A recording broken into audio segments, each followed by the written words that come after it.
ایک عرصے سے صحابہ اکرام کی گستاخیاں ہو رہی ہیں اور متعدد خطبات میں آپ کے سامنے ہم اس بات کو اٹھاتے رہے ہیں کہ ہم قانون ہاتھ میں لینے کے قائل نہیں ہیں، ہم قانون کو حرکت دینے کے قائل ہیں۔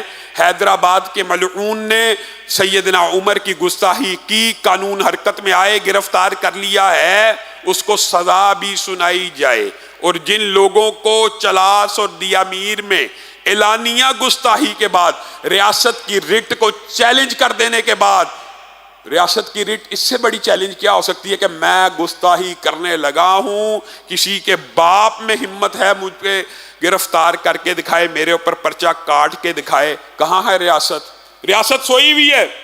اللہ کی قسم کھا کے کہتا ہوں، جس طرح قادیانی اس وطن کے آئین کے ساتھ اور اس وطن کے ساتھ مخلص نہیں ہو سکتے، وجہ اس آئین میں ان کو کافر لکھا ہے، وہ کبھی پاکستان سے مخلص ہو ہی نہیں سکتے۔ جس وطن کے آئین کے اندر ان کو کافر قرار دیا گیا ہے، وہ کبھی اس کے ساتھ مخلص، عام فہم بات ہے، راکٹ سائنس نہیں ہے، وہ کبھی اس سے مخلص نہیں ہو سکتے۔ بعین اسی طرح توہین صحابہ کرنے والا اس ملک کا وفادار نہیں ہو سکتا، وجہ اس ملک کے آئین میں توہین صحابہ کی سزا موجود ہے۔ اور ہم اس 3 سال کو 10 سال کی تحریک چلا رہے ہیں، اور وہ اس 3 سال کو بھی ختم کرنے کی تحریک چلا رہے ہیں۔ کتنی عجیب بات ہے۔ حد کے عزت کے قوانین، قانون کا طالب علم ہونے کے ناطے آپ کے سامنے رکھتا ہوں کہ ایک عام آدمی، اس کی توہین ہو، اس کی سزا 5 سال ہے، اور حضرت ابو بکر کی توہین ہو، اس کی سزا 3 سال ہے۔ عقل پہ پردہ ہے کہ نہیں؟ ایک عام آدمی کی توہین 5 سال اور صحابہ کی ہو 3 سال۔ علماء نے مقدمہ لڑا اور ایک عرصے سے آواز اٹھائی، ناموس صحابہ کا بل پاس ہو گیا، سینٹ سے بھی پاس ہو گیا، 10 سال سزا۔ وہ صدر صاحب کو اللہ تعالیٰ ہدایت دے، اس کو مسترد کر کے واپس بھیجا ہوا ہے۔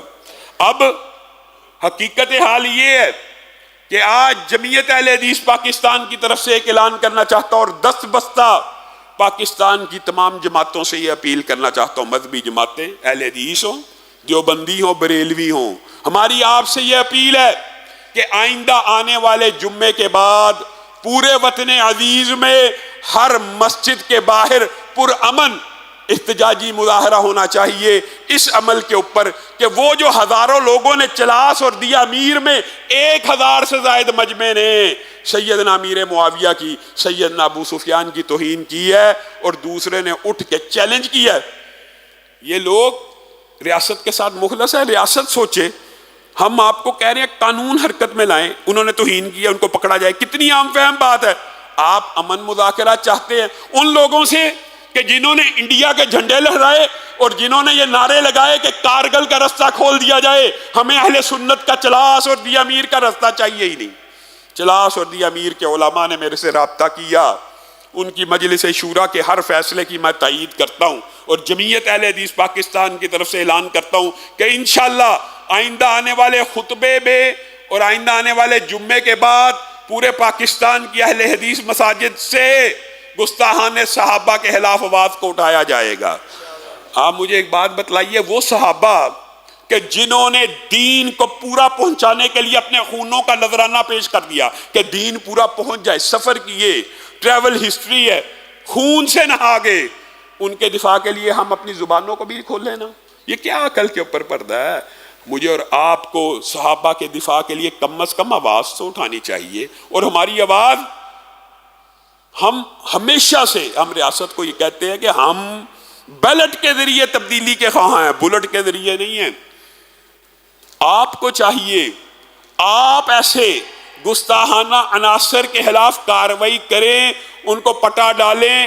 امن ہم بھی چاہتے ہیں، ہم بھی چاہتے ہیں یہ پاکستان، لیبیا، شام کسی صورت نہیں بننا چاہیے، اور انشاءاللہ اس کو بننے بھی نہیں دیں گے، لیکن کچھ عناصر ہیں جو چاہتے ہیں شیعہ سنی فسادات ہو جائیں، اور وہ عناصر ریاست کو نوٹس لینا چاہیے۔ نگران حکومتیں صرف نگران کا فریضہ سر انجام دیں، وہ پالیسی میکنگ کے وہ ڈیسیژن نہ لیں کہ جس سے ایک خاص قسم کی بدبو آ رہی ہے، کہ ایک خاص طبقہ فکر کو نوازا جا رہا ہے، ایک خاص سوچ کے لوگوں کو پروموٹ کیا جا رہا ہے، چاہے یونیورسٹیز ہو، چاہے پولیس ہو، چاہے ادارے ہوں۔ آپ نگران ہیں، آپ نے چلے جانا ہے، ہم نے اس وطن میں رہنا ہے، شیعہ سنی فسادات کے بیج مت بوئے جائے۔ اور وہ بیج کیسے ختم ہوں گے؟ چاہے اہل سنت ہو، یہ بات میں بارہا کہہ چکا ہوں، اہل سنت کا کوئی نوجوان اہل بیت کی توہین کرے، صحابہ کی توہین کرے، اس کی زبان کو بھی کاٹ ڈالا جائے۔ اسی طرح روافض میں سے جو کوئی صحابہ کی توہین کرے ان کی زبانوں کو بھی کاٹا جائے۔ یہ ریاست کام کرے، لوگوں کا غصہ تب تک ٹھنڈا نہیں ہوگا جب تک ریاست ان 1000 افراد کو گرفتار نہیں کرے گی اور ان کو قانون کے مطابق سزا نہیں دے گی۔ چلاس اور دیا میر کے غیور علماء اس بات کے اوپر اکٹھے ہو چکے ہیں کہ جب تک ان کی گرفتاری نہیں ہوگی ہم اس وطن میں پرامن احتجاجی تحریک کو چلائیں گے، اور اس کا سب سے بڑا مارکہ 13 اکتوبر کو آئندہ آنے والے جمعے کے بعد وطن عزیز میں پورے پاکستان میں گستاخان صحابہ کے خلاف صدائے احتجاج کو بلند کر کے کیا جائے گا۔ دینی پروگرامز کی پروفیشنل میڈیا کوریج کا بااعتماد نام، میسج ٹی وی۔